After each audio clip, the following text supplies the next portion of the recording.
শরীফ ওসমান হাদী ভাইকে নিয়ে এখন মেডিকেল বোর্ড বসেছে, এটা একটা সিদ্ধান্ত আসবে এবং আমি যেহেতু মঞ্চ 24-এর, তার মানে ওনার অবস্থাটা আমি অফিসিয়ালি বলতে পারবো না, সেটা ইনকিলাব মঞ্চ বলবে। গতকালকে সর্বশেষ পাওয়ার তথ্য মতে শরীফ ওসমান হাদী ভাইয়ের অবস্থা পূর্বের মতোই, অর্থাৎ আশঙ্কা কাটেনি, কিন্তু জীবনের অস্তিত্ব আছে এবং তার মাথার খুলে যে হাড়টা সেটা খুলে রাখা হয়েছে এবং মগজ ফুলে গেছে। এবং আপনাদেরকে জানিয়ে রাখি যে চোখের যে আইরিশ রেটিনা থাকে এখানেও আঘাতপ্রাপ্ত হয়েছে এবং গতকালের ডাক্তারদের একটা অংশ, বোর্ডের একটা অংশ আমাদেরকে অবগত করেছে যে সেখানেও ক্ষত হয়েছে।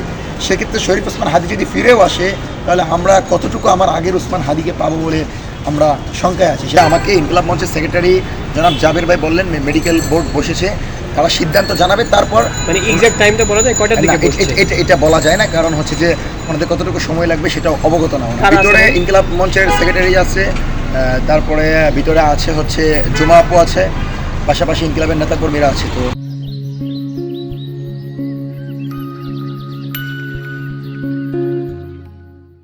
আমাদের ইনকিলাব মঞ্চের সদস্য সচিব জুমা আপুর ব্যাপারে আমরা খবর পেয়েছি যে ওনাকে হামলার ব্যাপারে পরিকল্পনা আছে, তারপর হামলা হতে পারে, সেজন্য আমরা শঙ্কায় আছি।